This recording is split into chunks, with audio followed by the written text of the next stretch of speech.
ಸಮಸ್ತ ಕನ್ನಡಿಗರಿಗೆ ನಮಸ್ಕಾರ. ನೀವು ನೋಡ್ತಾ ಇದ್ದೀರಾ ಬಿಪಿ ನ್ಯೂಸ್ ಕನ್ನಡ. ನಾನು ಭುವನ. ನೋಡಿ, ಚಲನಚಿತ್ರೋತ್ಸವ ಏನು ನಡೀತಾ ಇದೆ, ಅಲ್ಲಿ ನಿರ್ದೇಶಕರನ್ನ ಕಡೆಗಣಿಸಲಾಗ್ತಾ ಇದೆ. ಜೊತೆಗೆ ಈ ವೇಳೆ ಚಲನಚಿತ್ರೋತ್ಸವ ಮಾಡ್ತಾ ಇರುವಂತದ್ದು ಒಂದು ಸ್ತ್ರೀ ಗೌರವ ಅಡಿಯಲ್ಲಿ ಮಾಡ್ತಾ ಇದ್ದಾರೆ. ಸ್ತ್ರೀಗಾಗಿ ಒಂದಿಷ್ಟು ವಿಶೇಷ ಅನುದಾನ ನಿಟ್ಟಿನಲ್ಲಿ ಸ್ತ್ರೀ ಅಂದ್ರೆ ಅಷ್ಟೇ ಸಾಕು ಅನ್ನುವಂತ ಘೋಷ ವಾಕ್ಯಕ್ಕೆ ಎಲ್ಲಿ ಬೆಲೆ ಸಿಗ್ತಾ ಇದೆ ಅನ್ನುವಂತ ಆರೋಪಗಳು ಕೇಳಿ ಬರ್ತಾ ಇದೆ. ಸ್ತ್ರೀಗಳನ್ನ, ಜೊತೆಗೆ ನಿರ್ಮಾಪಕರನ್ನ, ಹಲವು ದಿಗ್ಗಜರನ್ನ ಇವರು ಕಡೆಗಣಿಸಿದ್ದಾರೆ ಅನ್ನುವಂತ ಆರೋಪ ಕೇಳಿ ಬರ್ತಾ ಇದೆ. ಇದ್ರ ಬಗ್ಗೆ ಚರ್ಚೆ ಮಾಡ್ತಾ ಹೋಗೋಣ. ಮೊದಲಿಗೆ ಚಲನಚಿತ್ರ ಅಕಾಡೆಮಿ ಅಧ್ಯಕ್ಷರೇ ಇದೆಂತ ಅವಾಂತರ ಅನ್ನುವಂತ ಪ್ರಶ್ನೆ ಕಾಡ್ತಾ ಇರುವಂತದ್ದು. ಯಾಕಂತ ಅಂದ್ರೆ ಚಲನಚಿತ್ರೋತ್ಸವದಲ್ಲಿ ಈಗಾಗಲೇ ಸಾಕಷ್ಟು ಎಡವಟ್ಟುಗಳಾಗ್ತಾ ಇದೆ. ಒಂದಿಷ್ಟು ಆರೋಪಗಳು ಸಾಧು ಕೋಕಿಲ್ ಅವರ ಮೇಲೆ ಕೇಳಿ ಬರ್ತಾ ಇರುವಂತದ್ದು. ಸ್ತ್ರೀ ಅಂತ ಅಂದ್ರೆ ಅದಕ್ಕೆ ಒಂದಿಷ್ಟು ಗೌರವಗಳಿರುತ್ತೆ. ಸ್ತ್ರೀಯ ಎಷ್ಟು ಜನ ನಮ್ಮ ಕನ್ನಡ ಇಂಡಸ್ಟ್ರಿಯಲ್ಲಿ ಸ್ತ್ರೀಯರು ನಿರ್ದೇಶಕರಿದ್ದಾರೆ, ನಿರ್ಮಾಪಕರಿದ್ದಾರೆ. ಆದ್ರೆ ಅಂತವ್ರಿಗೆ ಈ ಬಾರಿ ಚಲನಚಿತ್ರೋತ್ಸವದಲ್ಲಿ ಬೆಲೆ ಸಿಗ್ತಾ ಇಲ್ಲ. ಎಲ್ಲಿ ಬೆಲೆ ಕೊಟ್ಟಿದ್ದೀರಾ? ನೀವ್ ಈ ಬಾರಿ ಚಲನಚಿತ್ರೋತ್ಸವನ್ನ ಏನು ಒಂದು ಸ್ವಾಗತ ಮಾಡಿದ್ದೀರಾ, ಸ್ಟಾರ್ಟ್ ಮಾಡಿದ್ದೀರಾ, ಅದರ ವಾಕ್ಯ ಏನಿದೆ ಸ್ತ್ರೀ ಅಂತ ಹೇಳಿ ಮಾಡಿದ್ದೀರಾ. ಸ್ತ್ರೀ ಅಂದ್ರೆ ಸಾಕು ಅನ್ನೋಂಥ ವಾಕ್ಯವನ್ನ ಇಟ್ಟುಕೊಂಡು ಇವತ್ತಿನ ಒಂದು ಚಲನಚಿತ್ರೋತ್ಸವಕ್ಕೆ ಚಾಲನೆ ನೀಡಿರುವಂತದ್ದು. ಆದ್ರೆ ಎಲ್ಲೋ ಒಂದು ಕಡೆ ನೀವು ಅದಕ್ಕೆ ಆಪ್ಟ್ ಆಗಿ ಕೆಲಸ ಮಾಡ್ತಾ ಇದ್ದೀರಾ ಅನ್ನುವಂತ ಪ್ರಶ್ನೆ. ಯಾಕಂದ್ರೆ ಕನ್ನಡ ಚಿತ್ರರಂಗದಲ್ಲಿ ಸಾಕಷ್ಟು ಮಹಿಳೆಯರಿದ್ದಾರೆ, ಅವರಿಗೆ ಬೆಲೆ ಕೊಡ್ಲಿಲ್ವಾ ಸಾಧು ಕೋಕಿಲ್ ಅನ್ನುವಂತ ಒಂದು ಪ್ರಶ್ನೆ. ನೋಡಿ, ಹಿರಿಯ ನಿರ್ಮಾಪಕಿಯರು, ನಿರ್ದೇಶಕರು ಅವ್ರೆಲ್ರನ್ನ ಮರೆತು ಬಿಟ್ರ? ಈ ಹಿಂದೆ ಕನ್ನಡ ಚಿತ್ರರಂಗ ಇವತ್ತಿಗೆ ಒಂದಿಷ್ಟು ಹೆಸರು ಮಾಡಿದೆ ಅಂತಂದ್ರೆ ಅದಕ್ಕೆ ಮೂಲಭೂತ ಕಾರಣ ನಿರ್ಮಾಪಕಿಯರು, ನಿರ್ದೇಶಕರಿದ್ದಾರೆ. ಆದ್ರೆ ಅವರನ್ನ ಎಲ್ಲೋ ಒಂದ್ ಕಡೆ ಕಡೆಗಣಿಸಲಾಗ್ತಾ ಇದೆಯಾ? ಬೆಳೆದು ಬಂದ ಹಾದಿಯನ್ನ ಇವರು ಮರಿತಾ ಇದ್ದಾರ? ಚಿತ್ರರಂಗಕ್ಕೆ ಏನು ಕಾಂಗ್ರೆಸ್ ಭಜನೆ ಮುಖ್ಯವಾಯ್ತಾ? ಚಿತ್ರರಂಗದಲ್ಲಿ ಚಿತ್ರ ನಿರ್ಮಾಪಕರ ಬಗ್ಗೆ ಯೋಚನೆ ಮಾಡದೆ ಕಾಂಗ್ರೆಸ್ನಲ್ಲೇ ಜಾಸ್ತಿ ಏನು ಇವರು ಬೆಲೆ ಕೊಡ್ತಾ ಇದ್ದಾರಾ ಅನ್ನುವಂತ ಮಾತುಗಳು ಕೇಳಿ ಬರ್ತಾ ಇದೆ. ಆದ್ರೆ ಅಧ್ಯಕ್ಷಗಿರಿ ಅಂತ ಬಂದಾಗ ಒಂದಿಷ್ಟು ಆ ಸ್ಥಾನಕ್ಕೆ ಬೆಲೆಗಳಿರುತ್ತೆ. ಅದೆಲ್ಲವನ್ನ ಬೆಲೆಯನ್ನ ನೀವು ಕೊಟ್ಟಾಗ ಅದ್ರ ತಕ್ಕಂತೆ ಕೆಲಸ ಮಾಡ್ಬೇಕಾಗತ್ತೆ. ನಿಮಗಿಂತ ಅರ್ಹರನ್ನ ಅಂದ್ರೆ ಸಾಧು ಕೋಕಿಲ್ ಅವರನ್ನ ಇಲ್ಲಿ ಕಂಪೇರ್ ಮಾಡಿದ್ರೆ ಅವ್ರಿಗಿಂತ ಸಾಕಷ್ಟು ಅರ್ಹರಿದ್ದಾರೆ. ಆದ್ರೆ ಅವ್ರಿಗೆ ಅಧ್ಯಕ್ಷಗಿರಿ ಕೊಟ್ಟಿದ್ದಾರೆ. ಆದ್ರೆ ಎಲ್ಲೋ ಒಂದ್ ಕಡೆ ಕಾಂಗ್ರೆಸ್ನ ತುತ್ತೂರಿ ಊದುತ್ತಾ ಇದ್ದಾರಾ? ಕಾಂಗ್ರೆಸ್ ಕೊಟ್ಟಂತ ಕಾಣಿಕೆ ಇದೇನಾ? ಅಕಾಡೆಮಿ ಅಂದ್ರೆ ಚಲನಚಿತ್ರೋತ್ಸವ ಮಾತ್ರ ಅಂದ್ಕೊಂಡಿದ್ರಾ? ಅಥವಾ ಯಾವ ರೀತಿಯಾಗಿ ಕೆಲಸ ಮಾಡ್ಬೇಕು ಅನ್ನೋದು ಜ್ಞಾನ ಇವ್ರಿಗಿಲ್ವಾ ಅನ್ನುವಂತ ಪ್ರಶ್ನೆ. ಅದ್ರಲ್ಲೂ ಪ್ರತಿ ವರ್ಷ ಒಂದಲ್ಲ ಒಂದು ಎಡವಟ್ಟುಗಳು ಆಗ್ತಾ ಇರುತ್ತೆ. ಆದ್ರೆ ಈ ವರ್ಷ ಮೇನ್ ಆಗಿರುವಂತದ್ದು ನಿರ್ಮಾಪಕರು, ನಿರ್ದೇಶಕರನ್ನ ಕಡೆಗೆ ಬಿಟ್ಟಿದ್ದಾರೆ. ಜೊತೆಗೆ ಸ್ತ್ರೀ ನಿರ್ದೇಶಕಿ, ನಿರ್ಮಾಪಕರನ್ನ ಕಡೆಗಣಿಸಿದ್ದಾರೆ ಅನ್ನುವಂತ ಒಂದು ವಿಚಾರ. ನೋಡಿ, ಕಳೆದ ವರ್ಷ ಚಿತ್ರರಂಗಕ್ಕೆ ಸರಿಯಾಗಿ ಆಮಂತ್ರಣ ಕೊಟ್ಟಿರ್ಲಿಲ್ಲ, ಪರವಾಗಿಲ್ಲ. ಆದ್ರೆ ಈ ವರ್ಷನಾದ್ರೂ ಸರಿಯಾಗಿ ಆಮಂತ್ರಣ ಕೊಟ್ರ? ಅದು ಇಲ್ಲ. ಅದರಲ್ಲೂ ಕೂಡ ಸಾಧಕಿಯರು ಎಷ್ಟಿದ್ದಾರೆ? ಮಹಿಳೆಯರ ವಿಚಾರಕ್ಕೆ ಬಂದಾಗ ಚಿತ್ರರಂಗದಲ್ಲಿ ಸಾಧಕಿಯರು ಎಷ್ಟಿದ್ದಾರೆ? ನಮ್ಮ ಪಾರ್ವತಮ್ಮ ಅವರನ್ನೇ ತೆಗೆದುಕೊಳ್ಳಿ. ಎಷ್ಟು ದಶಕಗಳಿಂದ ಕೆಲಸ ಮಾಡಿದಂತವ್ರು, ಎಷ್ಟು ಸಿನಿಮಾಗಳನ್ನ ಕೊಟ್ಟಂತವ್ರು, ಕೊಡುಗೆಯನ್ನ ಕೊಟ್ಟಂತವ್ರು, ಅವರಿಗೆ ಒಂದು ಹೆಸರಿದೆ. ಆದ್ರೆ ಎಲ್ಲೋ ಒಂದ್ ಕಡೆ ಅವರನ್ನಾದ್ರೂ ಗಮನದಲ್ಲಿ ಇಟ್ಕೊಂಡ್ರ? ದೊಡ್ಡ ಮನೆ ಅಂತ ನಾವು ಮಾತೆತ್ತಿದ್ರೆ ಹೇಳ್ತೀವಿ, ಯಾವ್ದೇ ಸಿನಿಮಾ ಸ್ಟಾರ್ಟ್ ಆಗ್ಬೇಕಂದ್ರೆ ದೊಡ್ಡ ಮನೆಗೆ ಒಂದು ಗೌರವವನ್ನ ಕೊಡ್ತೀವಿ. ಅದೇ ಯಾವ್ದೇ ಸಿನಿಮಾ ಸ್ಟಾರ್ಟ್ ಆದ್ರೂ ಕೂಡ ಮೊದಲಿಗೆ ಒಂದು ನಮನ ಸಲ್ಲಿಸ್ತಾ ಇರುವಂತದ್ದು ಕನ್ನಡ ಚಿತ್ರರಂಗದಲ್ಲಿ ದೊಡ್ಡ ಮನೆಗೆ ನಾವು. ಆದ್ರೆ ಅಂತ ಮನೆಯ ಸಾಧಕಿಯನ್ನೇ ಇವರು ಕಡೆಗಣಿಸಿದ್ರ ಅನ್ನುವಂತ ಪ್ರಶ್ನೆ. ಚಲನಚಿತ್ರೋತ್ಸವದ ಬಜೆಟ್ಗಳು ಎಷ್ಟು, ಖರ್ಚು ವೆಚ್ಚಗಳು ಎಷ್ಟು, ಎಷ್ಟೊಂದು ಬಂಡವಾಳ ಸಿಗುತ್ತೆ ಚಲನಚಿತ್ರೋತ್ಸವ ಮಾಡೋದಕ್ಕೆ, ಸಾಕಷ್ಟು ಬಜೆಟ್ಗಳು ಸಿಗುತ್ತೆ. ಆದ್ರೆ ಇವರು ಎಷ್ಟು ಖರ್ಚಾಗ್ತಾ ಇದೆ, ಏನೆಲ್ಲ ಇವ್ರು ವೆಚ್ಚ ಮಾಡ್ತಾ ಇದಾರೆ, ಯಾವ್ದ್ಯಾವ್ದಕ್ಕೆ ಎಷ್ಟೆಷ್ಟು ಖರ್ಚು ಮಾಡಿದ್ದಾರೆ, ಅದೆಲ್ಲವನ್ನ ಬಹಿರಂಗ ಪಡಿಸ್ಬೇಕು ಅಧ್ಯಕ್ಷರಿಗೆ. ಆದ್ರೆ ಎಲ್ಲೋ ಒಂದ್ ಕಡೆ ಅದು ಕೆಲಸಗಳು ಆಗ್ತಾ ಇದೆಯಾ? ಅದನ್ನು ಕೂಡ ಸೀಕ್ರೆಟ್ ಆಗಿ ಮಾಡ್ತಾ ಇದ್ದಾರೆ.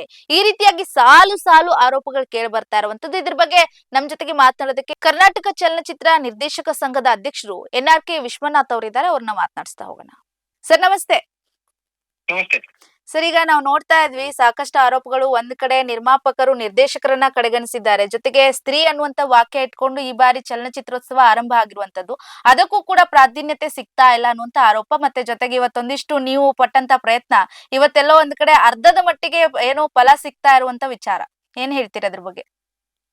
ಅರ್ಧನೂ ಇಲ್ಲ. ಆಕ್ಚುಲಿ ನಮಗೆ ಏನು ಅಂದ್ರೆ ನಮ್ಮ ಕನ್ನಡ ಚಲನಚಿತ್ರ ರಂಗವನ್ನ ಕಟ್ಟಿ ಬೆಳೆಸಿದಂತ ಪುಣ್ಯಾತ್ಮರು ನಾವು ಯಾವತ್ತೂ ಮರಿಬಾರ್ದು. ಹೌದು. ಆಕ್ಚುಲಿ ನಾವು 1919ರಲ್ಲಿ ತಗೊಂಡಾಗ ಈ ಏನು ಮೂಕಿ ಚಿತ್ರಗಳು ಸ್ಟಾರ್ಟ್ ಆಯ್ತು. 1934ಕ್ಕೆ ಏನು ಸತಿ ಸುಲೋಚನಾ ಟಾಕಿ ಸಿನಿಮಾ ಸ್ಟಾರ್ಟ್ ಆಯ್ತು. ಅದರ ಮೂಲ ನಿರ್ದೇಶಕ ಬಂದು ವೈವಿ ರಾವ್. ಇವತ್ತಿನವರೆಗೆ ನಮ್ಮ ಚಿತ್ರರಂಗದಲ್ಲಿ ಅಕಾಡೆಮಿ ಅಂತಲ್ಲ, ಯಾರು ಕೂಡ ಅದನ್ನ ನಿಲ್ಲಿಸುವಂತ ಪ್ರಯತ್ನನೇ ಮಾಡಲ್ಲ. ಅದೇ ರೀತಿಯಾಗಿ ಅಲ್ಲಿಂದ ಇಲ್ಲಿವರೆಗೆ ಸಿನಿಮಾ ರಂಗ ಒಂದಲ್ಲ ಒಂದು ರೀತಿಯಲ್ಲಿ ಅಭಿವೃದ್ಧಿ ಪಡಿಸುತ್ತಾ ಒಂದು ರೇಂಜ್ಗೆ ಅದು ತಲುಪಿದೆ. ಈ ಉದ್ದೇಶಕ್ಕಾಗಿಯೇ ಏನು ವಾಣಿಜ್ಯ ಮಂಡಳಿ ಇದೆ, ನಿರ್ಮಾಪಕರ ಸಂಘ, ನಿರ್ದೇಶಕ ಸಂಘ, ಬೇರೆ ಬೇರೆ ವಿಂಗಗಳ ಸಂಘ ಸಂಸ್ಥೆಗಳಿದೆ. ಇದು ಎಲ್ಲ ಪ್ರೈವೇಟ್ ಸಂಸ್ಥೆಗಳಿಂದ ಮಾಡಕ್ಕಾಗಲ್ಲ ಅಂತ ಹೇಳಿ ಸರ್ಕಾರದ ವತಿಯಿಂದ ಚಲನಚಿತ್ರ ಅಕಾಡೆಮಿ ಆಗಿದೆ. ಈ ಅಕಾಡೆಮಿಯವರು ಎಲ್ಲರನ್ನ ಒಟ್ಟುಗೂಡಿಸಿಕೊಂಡು ಒಂದು ಒಳ್ಳೆ ರೀತಿಯ ಕಾರ್ಯಕ್ರಮವನ್ನ ಮಾಡ್ಬೇಕು. ಅವ್ರು ಮಾಡಲ್ಲ. ಅವ್ರಿಗೆ ಯಾರು ಬೇಕು, ಅವನ ಕಡೆಯವರು ಮಾತ್ರ ಇರ್ತಾರೆ. ಇಲ್ಲಿ ಚಿತ್ರಕರ್ಮಿಗಳು ಚಿತ್ರಕ್ಕೋಸ್ಕರ ತನ್ನ ಸರ್ವಸ್ವವನ್ನೇ ತ್ಯಾಗ ಮಾಡಿದವರನ್ನೇ ಮರೆತು. ಮತ್ತೊಂದ್ ಕಡೆ ಸರ್ ಏನು ಲಂಚ ತಗೊಳ್ತಾ ಇದಾರೆ, ಭ್ರಷ್ಟಾಚಾರ ನಡೀತಾ ಇದೆ ಅನ್ನುವಂತ ಆರೋಪ ಇತ್ತಲ್ಲ. ಲಂಚ ತಗೊಳ್ತಾರೆ ಅಂತ ಹೇಳ್ತಾರೆ, ಬಟ್ ನಮ್ಗೆ ಅದು ಖುದ್ದಾಗಿ ಗೊತ್ತಿಲ್ಲ. ಆದ್ರೂ ಕೂಡ ಈ ಸಿನಿಮಾಗಳ ಆಯ್ಕೆಗಳನ್ನ ನೋಡಿದಾಗ ಅದು ಹೌದೇನೋ ಅಂತ ಅನ್ಸುತ್ತೆ. ಒಂದು ಎರಡನೇದಾಗಿ ಇವರು ಸಿನಿಮಾಗಳನ್ನ ಯಾವ ಮಾನದಂಡದ ಮೇಲೆ ಆಯ್ಕೆ ಮಾಡ್ತಾರೆ ಅಂತ ಗೊತ್ತೇ ಆಗಲ್ಲ. ಯಾಕಂದ್ರೆ ಏನು ಸಿನಿಮಾಗಳು ಸೆಲೆಕ್ಟ್ ಆಗ್ತವೆ, ಅದ್ರಲ್ಲಿ ಒಂದೆರಡು ಸಿನಿಮಾ ಬಿಟ್ರೆ ನಿಮಗೆ ನೋಡಕ್ಕೆ ಅಸಾಧ್ಯ ಅಂತ ಸಿನಿಮಾಗಳೇ ಅಲ್ಲಿ ಇರೋದು. ಈಗ ಅವ್ರು ಏನ್ ಹೇಳ್ತಾರೆ, ದೇಶ ವಿದೇಶ ತರಿಸ್ತೀವಿ, ಅದು ಯಾವ ಮಾನದಂಡದ ಮೇಲೆ ತರಿಸ್ತಾರೆ ಅಂತ ಗೊತ್ತಿಲ್ಲ. ಈಗ ಈ ವರ್ಷ ನೀವು ಹೇಳಿದಾಗೆ ಮಹಿಳೆಯರೇ ಏನು ಅದು ಏನ್ ಹೇಳ್ತಾರೆ, ಮಹಿಳೆಯರ ಸಬಲೀಕರಣ ಅಂತಾರೆ, ಆಮೇಲೆ ಮಹಿಳೆ ಅಂದರೆ ಸಾಕೆ ಅಂತ ಕೇಳ್ತಾರೆ. ನೋಡಿದ್ರೆ ಒಂದೇ ಒಂದು ಸಿನಿಮಾ ಮಹಿಳಾ ನಿರ್ದೇಶಕರಿಗೆ ಆಯ್ಕೆ ಮಾಡ್ತಾರೆ. ಅದೆಷ್ಟೋ ಮಹಿಳಾ ನಿರ್ದೇಶಕಿಯರು ಬೇರೆ ಬೇರೆ ಸಂಬಂಧಪಟ್ಟ ಕಂಟೆಂಟ್ ಗಳನ್ನ ತಗೊಂಡು ಸಿನಿಮಾ ಮಾಡಿ ಕೊಟ್ಟರು ಕೂಡ ಅವರ ಸಿನಿಮಾಗಳನ್ನು ಪರಿಗಣನೆಗೂ ತಗೊಳ್ಳಲ್ಲ. ಕೊನೆ ಪಕ್ಷ ಒಂದು ಪ್ರದರ್ಶನ ಮಾಡಕ್ಕೂ ಕೂಡ ಅವರು ಅಂತ ಒಂದು ಮನಸ್ಸನ್ನ ಮಾಡಲ್ಲ.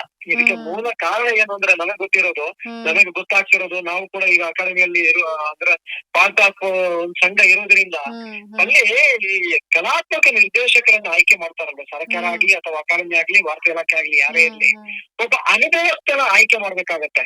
ಅಲ್ಲಿ ಅವರು ಇರುವಂತ ಏನು ಈಗ ಅಲ್ಲಿ ಆಯ್ಕೆಯಾಗಿ ಕುಳಿತಿದ್ದಾರೆ, ಅವರಿಗೆ ಸಿನಿಮಾ ರಂಗದ ಬಗ್ಗೆ ಒಲವು ಇಲ್ಲ, ಏನು ಅಂತ ಗೊತ್ತೂ ಇಲ್ಲ. ನಾನು ತುಂಬಾ ಸಾರಿ ಹೇಳಿದೆ, ಏನು ಅಂದ್ರೆ ಈಗ ನೋಡಿ ಗಿರೀಶ್ ಕಾಸಲ್ ಅಂತವ್ರು, ಎಸ್ ವಿ ರಾಜೇಂದ್ರ ಸಿಂಗ್ ಬಾಬು ಅಂತವ್ರು, ಅಥವಾ ಹಿರಿಯ ನಿರ್ದೇಶಕರುಗಳಿದ್ದಾರೆ, ಅಂತವರ ನೀವು ಕಲಾತ್ಮಕ ನಿರ್ದೇಶಕರನ್ನ ಆಯ್ಕೆ ಮಾಡಿದ್ರೆ ಅವರಿಗೆ ಸಿನಿಮಾ ರಂಗದೊಳಗೆ ಆಗು ಹೋಗುಗಳ ಬಗ್ಗೆ ಮಾಹಿತಿ ಇರುತ್ತೆ. ಅದನ್ನೆಲ್ಲ ಇವರು ಏನು ಇಲ್ದಿರೋದನ್ನ ನಂಗೆ ಮಾಡ್ತಾರೆ ಅಂತ. ಆದ್ರೆ ಇನ್ನೊಂದು ಏನಂದ್ರೆ ಭಾರಿ ಆಶ್ಚರ್ಯವಾದ ವಿಷಯ ಅಂದ್ರೆ, ಮುರಳಿ ಅವರು ಏನು ಕಲಾತ್ಮಕ ನಿರ್ದೇಶಕರಿದ್ದಾರೆ, ಅನುಭವ ಅಂತ ಇಲ್ಲ, ಬಟ್ ಅವ್ರು ಏನೆಲ್ಲ ಹುಡುಗರನ್ನ ಸೇರ್ಸ್ಕೊತಾರೆ. ಹುಡುಗರುಗಳು ಒಂದು ನಯ ವಿನಯತೆನೇ ಇಲ್ಲ, ಮಾತಾಡಿದ್ರೆ ರವಿಗ ಮಾತಾಡ್ತಾರೆ. ಅಂದ್ರೆ ನಮ್ಮ ಡೈರೆಕ್ಟರ್ ಹೋಗಿ ಕೈ ಪಿಡಿ ಕೊಡ್ರಿ, ನಮ್ಗೆ ಮಾಹಿತಿ ಬೇಕು ಅಂದ್ರೆ ನಿಮಗೆ ಪಾಸ್ ಕೊಡೋದೇ ಹೆಚ್ಚು, ನಿಮ್ಗೆ ಕೈ ಪಿಡಿ ಬೇರೆ ಕೇಳು ಅನ್ನೋ ಮಾತುಗಳನ್ನು ಹೇಳ್ತಾರೆ. ಆಮೇಲೆ ತುಂಬಾ ಬೇಸರ ಆಗುತ್ತೆ ಒಂದೊಂದ್ಸರಿ. ಏನ್ ಇವ್ರು ಮಾತಾಡ್ತಾರೆ, ಇವ್ರು ಕೂತ್ಕೊಂಡು ಆಮೇಲೆ ಪಾಸು ಕೇಳಕ್ಕೆ ಎಷ್ಟು ಇವರ ಹಿಂದೆ ಬೀಳ್ಬೇಕು ಅಂದ್ರೆ, ಮಾತಾಡ್ತಾರೆ ಹೇಳಿದ್ರೆ ನಿಮ್ಗೆ ತಕ್ಷಣ ಪಾಸ್ ಇದೆ, ನಿಮ್ಗೆ ಕೊಡ್ತಾ ಇರೋದು ಕಾಯಿರಿ ಅಂತಾರೆ. ನಾನು ಹೇಳೋದು, ಸರ್ಕಾರ ನಿಮಗೆ ದುಡ್ಡು ಕೊಡೋದು ಏನಕ್ಕೆ? ಚಿತ್ರರಂಗಕ್ಕೆ ಅನುಕೂಲ ಆಗ್ಲಿ ಅಂತ ಅಲ್ವಾ? ನೀವು ಚಿತ್ರರಂಗಕ್ಕೆ ಅನುಕೂಲ ಮಾಡಿದ್ರೆ ಒಬ್ಬ ಸದಸ್ಯನಿಗೆ, ಯಾವ್ದೋ ಒಂದು ಸಂಘ ಸದಸ್ಯ ಬಂದಾಗ ಅವರಿಗೊಂದು ಪಾಸ್ ಕೊಡಲ್ಲ, ಸಿನಿಮಾ ನೋಡಕ್ಕೆ ಅವಕಾಶ ಮಾಡಿಕೊಡಲ್ಲ ನೀವು. ಮತ್ತೆ ಏನು ನಿಮ್ಮ ವ್ಯವಸ್ಥೆ ಏನು? ಇದು ಯಾವಾಗ ಸರಿ ಆಗುತ್ತೆ? ಸುಮ್ನೆ ಮಾಡ್ಬೇಕು, ಬಟ್ ನಿಯಮಗಳನ್ನೆಲ್ಲ ಕೇಳಬಾರ್ದು, ಯಾರು ಕೇಳ್ಬಾರ್ದು. ಅವ್ರೇನೋ ಮಾಡ್ಕೊಂಡು ಹೋಗ್ತಾರೆ, ಅದನ್ನ ಮಾಡ್ಬೇಕು. ಆಮೇಲೆ ನಾವೇನಾದ್ರು ಮಾಡಿದ್ರೆ ನಮ್ಮ ಮೇಲೆ ಅದೇನಂತಾರ ಕತ್ತಿ ಗುರಾಣಿ ಎಲ್ಲ ಅಂದ್ರೆ ಆ ತರದ ಒಂದು ಹಗೆಯನ್ನ ಇಟ್ಕೋತಾರೆ ಲೈಫ್ ಲಾಂಗ್. ಹೌದು ಅದು ಇರುತ್ತೆ ಸರ್. ಸಾಧು ಕೋಕಿಲ್ ಅವ್ರ ಏನ್ ಪ್ರತಿಕ್ರಿಯೆ ಇದೆ ಇದಕ್ಕೆ? ಸಾಧು ಕೋಕಿಲ್ ಅವರು, ನಾನು ಅವ್ರ ಹತ್ರ ಮಾತಾಡಿದ್ರೆ ಅವ್ರು ಏನ್ ಹೇಳ್ತಾರೆ, ಎಲ್ಲ ಕರೆಕ್ಟ್ ಆಗಿ ಮಾಡಿದೀವಿ, ನಾವು ಕಲಾತ್ಮಕ ನಿರ್ದೇಶಕರಿಗೆ ವಹಿಸಿದೀವಿ ಅಂತಾರೆ. ನಾನು ಈ ಇದರ ಏನು ಚಿತ್ರೋತ್ಸವದ ಬಗ್ಗೆ ಸರ್ಕಾರದ ಕಾರ್ಯದರ್ಶಿಗಳಾದಂತ ಬಿ ಕಾವೇರಿ ಅವ್ರಿಗೂ ಮನವಿಯನ್ನ ನೀಡಿದ್ದೆ. ಅವರಿಗೆ ತಿಳಿಸಿದ್ದೆ ಈ ತರ ಎಲ್ಲ ಆಗಲ್ಲ ಅಂತ, ಆಗ್ಬಾರ್ದು ಅಂತ. ಅವರು ಏನಂದ್ರೆ ಎಲ್ಲ ಅವ್ರಿಗೆ ಮಾಹಿತಿನೇ ಇಲ್ಲ, ಅವ್ರಿಗೆ ಏನಂದ್ರೆ ಗೊತ್ತಿಲ್ಲ. ಈಗ ಸರ್ಕಾರದ ಕಾರ್ಯದರ್ಶಿಗಳಿರ್ಬೋದು, ವಾರ್ತಾ ಇಲಾಖೆ ಅಧಿಕಾರಿಗಳಿರ್ಬೋದು, ಅವ್ರಿಗೆ ಏನಂದ್ರೆ ಚಿತ್ರರಂಗದ ಒಳಗಿನ ಏನು ಅರಿವಿಲ್ಲ ಅದು ಗೊತ್ತೇ ಇಲ್ಲ ಅವ್ರಿಗೆ. ಯಾಕೆ ಸರ್ ತಗೊಳ್ತಾರೆ ಅವರು ಪೋಸ್ಟ್ ಗಳು ಯಾಕೆ ಬೇಕು ಗೊತ್ತಿಲ್ಲ ಅಂದ್ರೆ ಅವರಿಗೆ? ಇಲ್ಲ, ಅಧಿಕಾರ ಇರುತ್ತೆ. ಈಗ ಒಂದೊಂದು ಇಲಾಖೆಯಲ್ಲಿ ಹೋಗುವ ಅಧಿಕಾರಿಗಳು ಬರ್ತಾರೆ, ಆ ಇಲಾಖೆಯಲ್ಲಿ ಬಂದು ಕೂತ್ಕೊಂಡ್ಮೇಲೆ ಅಲ್ಲಿ ಏನಿದೆ, ಒಳಗೆ ಏನ್ ಆಗ್ತಾ ಇದೆ, ಯಾರು ಹಿರಿಯರಿದ್ದಾರೆ, ಯಾರು ಅನುಭವಸ್ಥರಿದ್ದಾರೆ, ಅದನ್ನು ತಿಳ್ಕೊಳ್ಳುವಂತ ಪ್ರಯತ್ನನೂ ಮಾಡಲ್ಲ.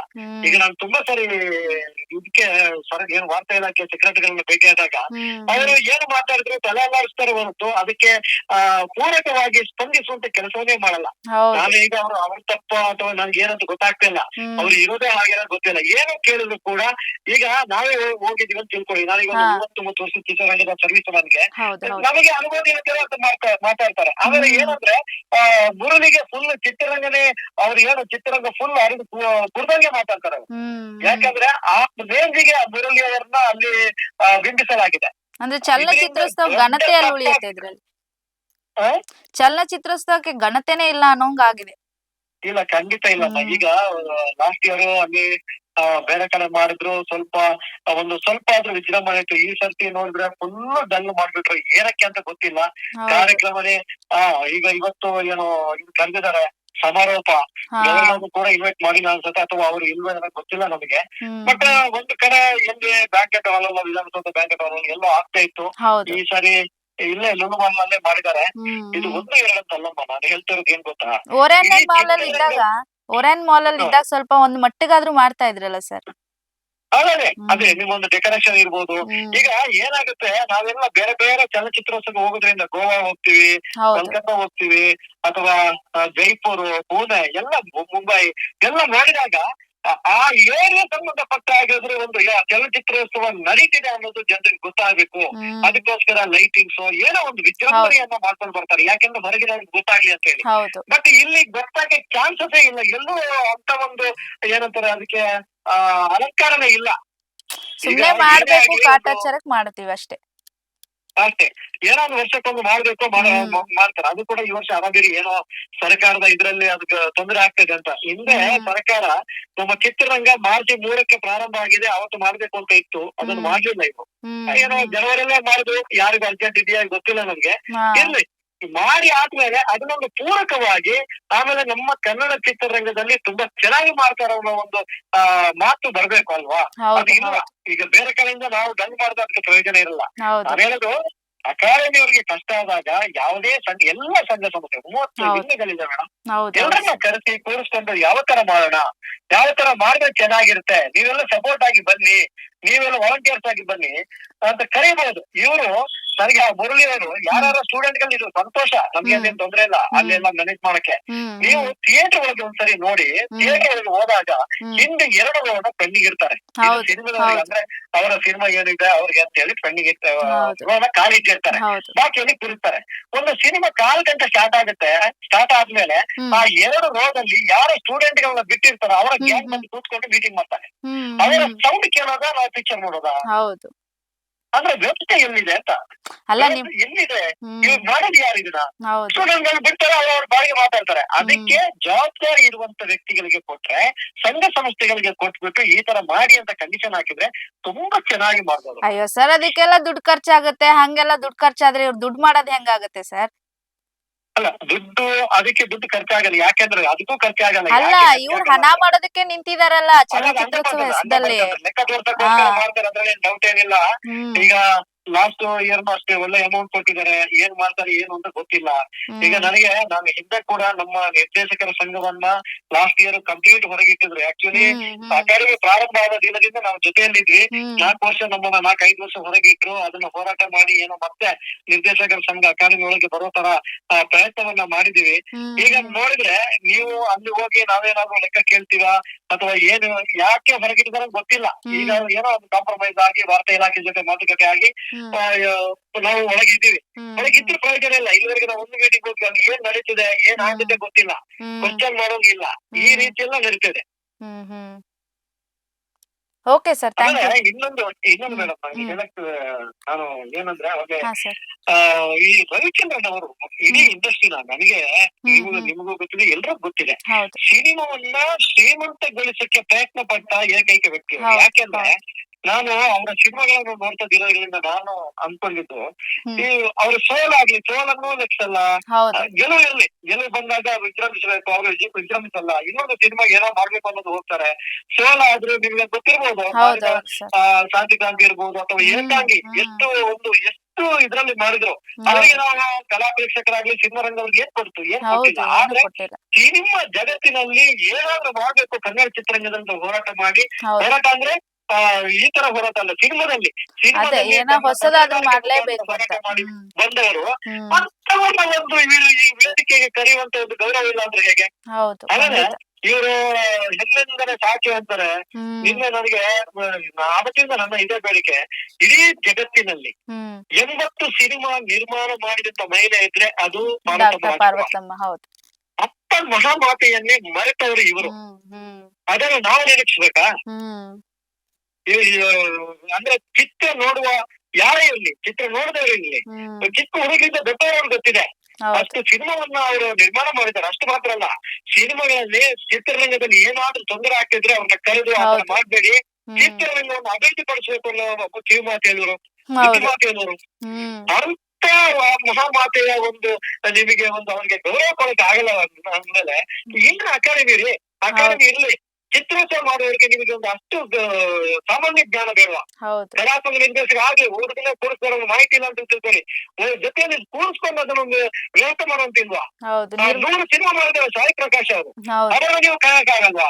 ನಾನು ಈಗ ಭಾಗ ಅವ್ರನ್ನ ತಗೊಳ್ಳಿ, ಎಷ್ಟೆಂತ ನಿರ್ದೇಶಕರುಗಳಿದ್ದಾರೆ ನಮ್ಮಲ್ಲಿ. ಹೌದೌದು ಸರ್, ನಿರ್ದೇಶಕರಿದ್ದಾರೆ, ತಂತ್ರಜ್ಞರಿದ್ದಾರೆ. ಹೌದು.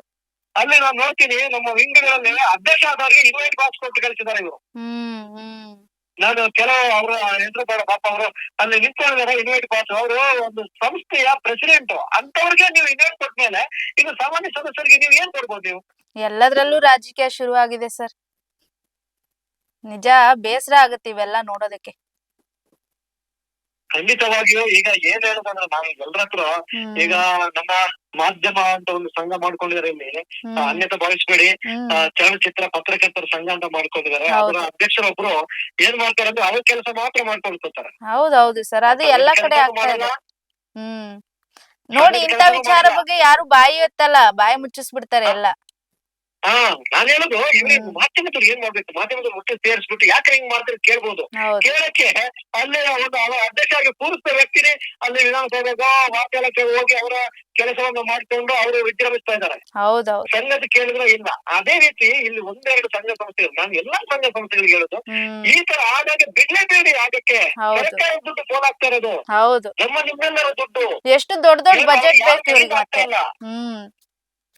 ಸರಿ ಸರ್, ಇದ್ರ ಬಗ್ಗೆ ನಾವು ಕೂಡ ಪ್ರಶ್ನೆ ಮಾಡ್ತೀವಿ, ನೋಡೋಣ ಮುಂದಿನ ದಿನಗಳಲ್ಲಿ ಯಾವ ರೀತಿ ಮುಂದಿನ ದಿನಗಳಲ್ಲಿ ಅಕಾಡೆಮಿಯಿಂದ ಚಿತ್ರರಂಗಕ್ಕೆ ಒಳಿತಾಗುವಂತ ಕೆಲಸ ಆಗಲಿ ಅನ್ನೋದೇ ನನ್ನ ಆಶಯ. ಖಂಡಿತ ಸರ್, ಥ್ಯಾಂಕ್ ಯು ತಮ್ಮೆಲ್ಲ ಮಾಹಿತಿಗೆ. ನೋಡಿ, ಈ ಬಗ್ಗೆ ಸಾಕಷ್ಟು ಆರೋಪಗಳಿದೆ. ಒಂದೋ ಎರಡೋ ಆದ್ರೆ ಸುಮ್ನೆ ಬಿಟ್ಟು ಬಿಡ್ಬೋದು. ಆದ್ರೆ ಸಾಲು ಸಾಲುಗಳು ಎಲ್ಲಾ ಪ್ರಶ್ನೆ ಮಾಡುವಂತದ್ದೇ ಇದ್ದಾಗ ನಿಜಕ್ಕೂ ನೀವು ಚಲನಚಿತ್ರೋತ್ಸವ ಯಾಕೆ ಮಾಡ್ತೀರಾ, ಉತ್ಸವ ಯಾಕೆ ಮಾಡ್ತೀರಾ, ಅದಕ್ಕೆ ಅಟ್ಲೀಸ್ಟ್ ಆ ಹೆಸರಿಗಾದ್ರೂ ಗೌರವ ಬೇಡ ಅನ್ನುವಂಥದ್ದು ಸಂದರ್ಭ ಇವತ್ತು ಚಲನಚಿತ್ರೋತ್ಸವ ಏನು ಮಾಡ್ತಾ ಇದ್ದಾರೆ ಇವರು, ಅದಕ್ಕೆ ಬಂದಿರುವಂತದ್ದು. ಸದ್ಯ ಇದ್ರ ಬಗ್ಗೆ ಇನ್ನೊಂದಿಷ್ಟು ಜನ ನಿರ್ಮಾಪಕರು ಮತ್ತೆ ನಿರ್ದೇಶಕರು ಸಂಘದವರು ಮಾತನಾಡಿದ್ದಾರೆ. ಏನ್ ಮಾತನಾಡಿದ್ದಾರೆ ಕೇಳ್ಕೊಂಡ್ ಬರೋಣ. ನಮಸ್ಕಾರ. ನಾವು ಇವತ್ತು ನಿರ್ದೇಶಕರ ಸಂಘದಿಂದ ಈ ಅನುಮತಿ ಮನವಿಯನ್ನ ಸಲ್ಲಿಸ್ಲಿಕ್ಕೆ ಬಂದಿದ್ದೀವಿ. ಯಾಕಂದ್ರೆ ಕರ್ನಾಟಕ ಸರ್ಕಾರ ನಮಗೆ ಅಥವಾ ಮಹಿಳಾ ಸಬಲೀಕರಣ ಅಂತ ಕೊಟ್ಟಾಗ ನಾವೆಲ್ಲ ನಿರ್ದೇಶಕರಿಗೆ, ನನಗೆ ವೈಯಕ್ತಿಕವಾಗಿ ಬಹಳಷ್ಟು ಸಂತೋಷ ಆಗಿತ್ತು.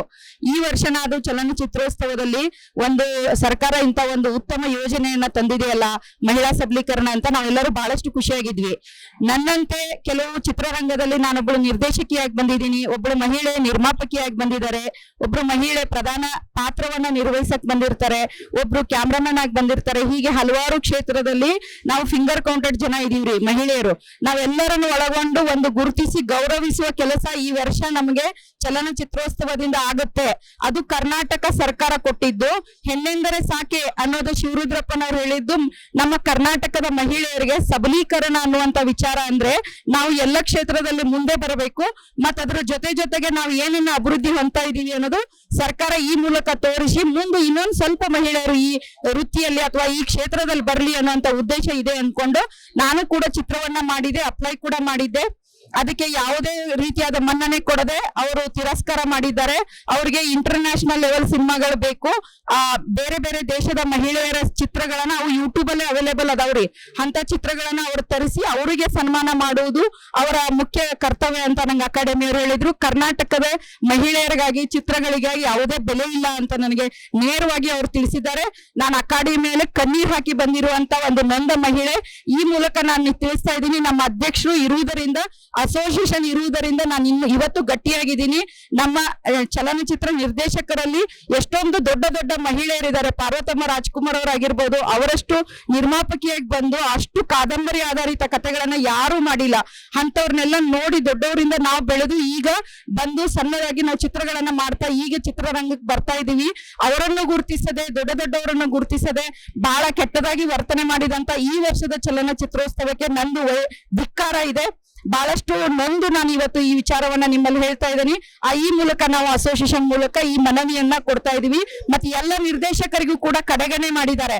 ಹೋದ್ರೆ ನಿರ್ದೇಶಕ ಒಬ್ಬ ಡೈರೆಕ್ಟರ್ ನಾವ ಪಿಕ್ಚರ್ ಮಾಡ್ಲಿಲ್ಲ, ನಾವ ಸಿನಿಮಾಗಳನ್ನ ಮಾಡ್ಲಿಲ್ಲ ಅಂದ್ರೆ ಇವ್ರು ಯಾರ ಚಿತ್ರವನ್ನ ತೋರಿಸ್ತಾರೆ ಅನ್ನೋದು ನನ್ ಪ್ರಶ್ನೆ ಆಗಿದೆ. ಯಾಕಂದ್ರೆ ನಾವು ಈ ಚಿತ್ರೋತ್ಸವಗಳು ಎಲ್ಲ ಯಂಗ್ ಡೈರೆಕ್ಟರ್ಸ್ ಗಾಗಿ ಇರ್ತವೆ ಅಂತ ನಾನು ಭಾವಿಸ್ತೀನಿ. ಯಾಕಂದ್ರೆ ಎಲ್ಲಿಯೂ ಥಿಯೇಟರ್ಗಳಲ್ಲಿ ಕಾಣದಿರುವಂತ ಚಿತ್ರಗಳು ಇಲ್ಲಿ ಕಾಣಿಸ್ತವೆ.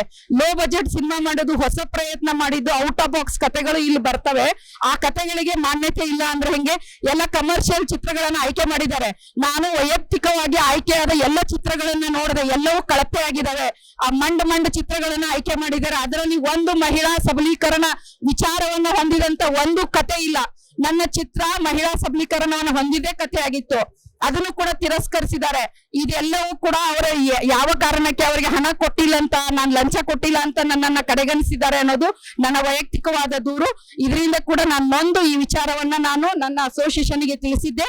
ಅವರು ಅದನ್ನ ಗಂಭೀರವಾಗಿ ತಿಳ್ಕೊಂಡು ನಿರ್ದೇಶಕರ ಸಂಘದಿಂದ ನಾವು ಇವತ್ತು ಈ ಮನವಿಯನ್ನ ಸಲ್ಲಿಸ್ತಾ ಇದೀವಿ. ಮಹಿಳೆ ಪ್ರಧಾನವಾದ ಚಿತ್ರಗಳಿರ್ತವೆ, ಸುಮಾರುಗಳಿರ್ತವೆ. ನಾನ್ ಒಂದನ್ನೇ ಮಾತಾಡ್ತಾ ಇಲ್ಲ.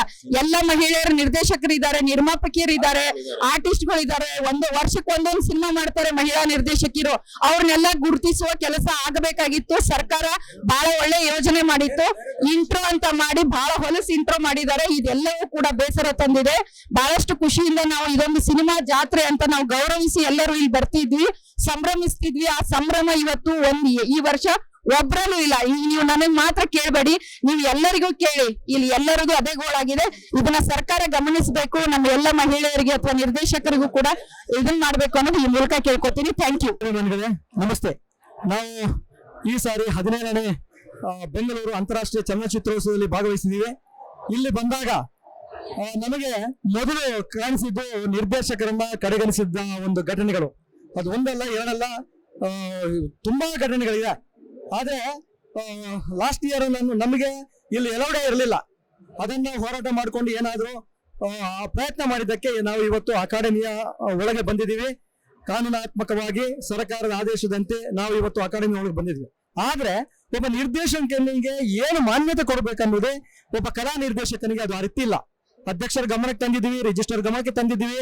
ಕರ್ನಾಟಕದ ಏನು ಸರ್ಕಾರದ ಕಾರ್ಯದರ್ಶಿಗಳಿದ್ದಾರೆ ಬಿ ಕಾವೇರಿ ಅವರು, ಅವರ ಗಮನಕ್ಕೂ ಕೂಡ ತಂದಿದ್ದೀವಿ. ಆಮೇಲೆ ವಾರ್ತಾ ಇಲಾಖೆ ಆಯುಕ್ತರ ಅವ್ರಿಗೂ ಕೂಡ ಪತ್ರವನ್ನು ಬರೆದಿದ್ದೀವಿ. ಇಷ್ಟೆಲ್ಲ ಆದ್ರೂ ಕೂಡ ಇಲ್ಲಿ ಬಂದಾಗ ನನಗೆ ಕಂಡಿದ್ದು ಹಲವಾರು ನ್ಯೂನ್ಯತೆಗಳು. ಅಂದ್ರೆ ನಮ್ಮ ನಿರ್ದೇಶಕರಿಗೆ ಬೇಕು ಅಂತ ಅವಮಾನ ಮಾಡಿದ್ದಾರೆ. ಇಲ್ಲಿ ಸಾಲಾಗಿ ಫೋಟೋಗಳಿದೆ ನೋಡಿ. ಇವತ್ತು 50 ವರ್ಷಗಳ ಕಾಲ ರಾಜೇಂದ್ರ ಸಿಂಗ್ ಬಾಬು ಅವರು ಎಷ್ಟು ಸಿನಿಮಾಗಳನ್ನ ಮಾಡಿದ್ದಾರೆ. ಅವರು ಮಾಡಿದಂತ ಸಾಧನೆಗಳನ್ನ ನಾವು ಖಂಡಿತ ಮಾಡಕ್ಕೆ ಸಾಧ್ಯ ಇಲ್ಲ. ಅಂತ ಒಬ್ಬ ಸಾಧಕನ ಹಲವು ಬಾರಿ ಅವರಿಗೆ ರಾಷ್ಟ್ರ ಪ್ರಶಸ್ತಿ ಬಂದಿದೆ, ರಾಜ್ಯ ಪ್ರಶಸ್ತಿ ಬಂದಿದೆ. ಅಲ್ಲದೆ ಒಳ್ಳೊಳ್ಳೆ ಸಿನಿಮಾಗಳನ್ನ ಕೊಟ್ಟು ಜನರನ್ನ ಹುರಿದಿಂಬಿಸುವಂತ ಪ್ರಯತ್ನವನ್ನು ಕೂಡ ಮಾಡಿದ್ದಾರೆ. ಅಂತ ಸಾಧನೆ ಮಾಡಿದಂತ ವ್ಯಕ್ತಿ ಇವತ್ತು ಎಲ್ಲೂ ಕೂಡ ಫೋಟೋ ಕಾಣಲ್ಲ. ಅವ್ರದ್ದು ಮಾತ್ರ ಅಲ್ಲ, ನಿರ್ದೇಶಕರಲ್ಲಿ ನಾವು 1919ರಲ್ಲಿ ಮೂಕಿ ಸಿನಿಮಾವನ್ನು ತಗೊಂಡಾಗ ಅದನ್ನ ನಿರ್ದೇಶನ ಮಾಡಿದಂತವರು ವೈ ವಿ ರಾವ್. ನೆಕ್ಸ್ಟ್ ನಮ್ಗೆ ಟಾಕಿ ಸಿನಿಮಾ ಸ್ಟಾರ್ಟ್ ಆಗಿದ್ದು 1934ರಲ್ಲಿ. ಆವತ್ತು ಕೂಡ ಸಿನಿಮಾವನ್ನ ಮೊದಲ ನಿರ್ದೇಶನವನ್ನ ಏನು ಮೊದಲ ಚಿತ್ರವನ್ನ ನಿರ್ದೇಶನ ಮಾಡಿದ್ದಾರೆ ವೈ ವಿ ರಾವ್ ಅವರಿಂದಲೇ ನಮ್ಮ ಚಿತ್ರರಂಗದ ನಿರ್ದೇಶನ ಆಗ್ಲಿ ಚಿತ್ರರಂಗ ಉಗಮ ಆಗಿದೆ. ಅಂತ ವ್ಯಕ್ತಿಯ ಒಂದು ಫೋಟೋ ಎಲ್ಲೂ ಕಾಣಲ್ಲ. ಅಷ್ಟು ಮಾತ್ರ ಅಲ್ಲ, ನಿಮಗೆ ನಮ್ಮಲ್ಲಿ ಹಲವಾರು ಸಾಧಕರಿದ್ದಾರೆ. ಭಾರ್ಗವ ಇರ್ಬೋದು, ಸಿದ್ಧಲಿಂಗ ಇರ್ಬೋದು. ಇವಾಗ ಏನಾಗಿದೆ ಅಂದ್ರೆ ನಮಗೆ ಭಾರ್ಗವ ಇರ್ಬೋದು, 100 ಸಿನಿಮಾ ನಿರ್ದೇಶನ ಮಾಡಿದಂತ ಸಾಯಿ ಪ್ರಕಾಶ್ ಅವರು ಇರ್ಬೋದು. ಈ ತರ ನಾವು ತಗೊಳ್ಳೋದ್ರೆ ಹಲವಾರು ದಿಗ್ಗಜರ ಭಾವಚಿತ್ರಗಳನ್ನು ಇಲ್ಲಿ ಹಾಕ್ಲಿಲ್ಲ. ಯಾಕೆಂದ್ರೆ ನಮ್ಮ ಕರ್ನಾಟಕಕ್ಕೆ ದೇಶ ವಿದೇಶದಿಂದ ಇಲ್ಲಿ ಚಲನಚಿತ್ರೋತ್ಸವಕ್ಕೆ ಬರ್ತಾರೆ. ಬಂದಾಗ ಇಂಥ ಮಹನೀಯರ ಫೋಟೋಗಳಿದ್ರೆ ಅವ್ರಿಗೂ ಕೂಡ ಗೊತ್ತಾಗುತ್ತೆ ನಾವು ಏನು ಮಾಡ್ತಾ ಇದ್ವಿ, ನಮ್ಮಲ್ಲಿ ಎಂತ ಸಾಧಕರಿದ್ರು ಅನ್ನುವ ಅರಿವು ಅವರಿಗೆ ಮೂಡಬೇಕಿತ್ತು. ಆ ಮೂಡ್ಲಿಕ್ಕೋಸ್ಕರ ನಾವು ಇಂಥ ಒಂದು ಪ್ರಯತ್ನ ಮಾಡಿದಾಗ ಅದನ್ನು ಯಾಕೆ ಕಡೆಗಣಿಸ್ತಾರೆ ಅಂತ ಗೊತ್ತಿಲ್ಲ. ಹೆಚ್ಚಾಗಿ ಇನ್ನೂ ನಾವು ಹೇಳ್ಬೇಕಂದ್ರೆ ಇಡೀ ಜಗತ್ತಿನಲ್ಲಿ 80 ಸಿನಿಮಾವನ್ನ ನಿರ್ದೇಶನ ಮಾಡಿದಾರಂತ ನಿರ್ಮಾಣ ಮಾಡಿದಾರಂತ ಆದ್ರೆ 80 ಸಿನಿಮಾಗಳನ್ನ ನಿರ್ಮಾಣ ಮಾಡಿದಂತ ಮಹಿಳೆ ಇದ್ರೆ ಅದು ಪಾರ್ವತಮ್ಮ ರಾಜ್ಕುಮಾರ್ ಒಬ್ರೇ. ಅಂತ ಮಹಾತಾಯಿಯ ಫೋಟೋ ಇಲ್ಲ ಸರ್. ಬೇಜಾರಾಗ್ತಿದೆ ನಮ್ಗೆ. ಇವತ್ತು ಎಂತ ಪರಿಸ್ಥಿತಿಗೆ ನಾವು ತಲುಪಿದೀವಿ. ನಾವಿಲ್ಲಿ 80 ಸಿನಿಮಾಗಳು ಮಾಡಿದಂತ ಮಹಾಮಾತೆ ಆ ಪಾರ್ವತಮ್ಮ ರಾಜ್ಕುಮಾರ್ ಅವ್ರ ಫೋಟೋ ಹಾಕಕ್ಕೆ ಹಿಂಜರಿದಾದ್ರು ಯಾಕೆಂದ್ರೆ ಕಲಾತ್ಮಕ ನಿರ್ದೇಶಕ ಮುರಳಿ ಅವರಿಗೆ ಯಾವ್ದು ಕೂಡ ಮಾಹಿತಿ ಇಲ್ಲ.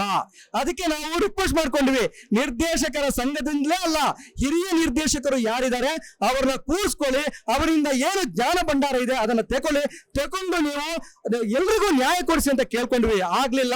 ಲಾಸ್ಟ್ಗೆ ಕೊನೆಗೆ ಏನ್ ಹೇಳ್ತಾರೆ, ಅವರೆಲ್ಲ ಏನು ಅಲ್ಲ ಅನ್ನೋದು. ಬಟ್ ಇವರು ಕೂತ್ಕೊಂಡು ಅವರು ಏನ್ ಕೆಲಸ ಮಾಡಿದ್ದಾರೆ ಅಧ್ಯಕ್ಷರ ಗಮನಕ್ಕೆ ತಂದಿಲ್ವಲ್ಲ, ಇದನ್ನ ಇವರು ಮಾಡ್ಬೋದಿತ್ತು ಇಂಥದೆಲ್ಲ. ಇದು ಒಂದಿಬ್ಬರ ಫೋಟೋಗಳ ಬಗ್ಗೆ ನಾನು ಮಾತ್ರ ಮಾತಾಡಲ್ಲ. ಏನು ಚಿತ್ರರಂಗಕ್ಕೋಸ್ಕರ ತನ್ನ ಜೀವನವನ್ನ ಸವಿದಿದ್ದಾರೆ ಅಂತವ್ರನ್ನೆಲ್ಲ ಕಡೆಗಣಿಸೋದು ಎಷ್ಟು ಸರಿ.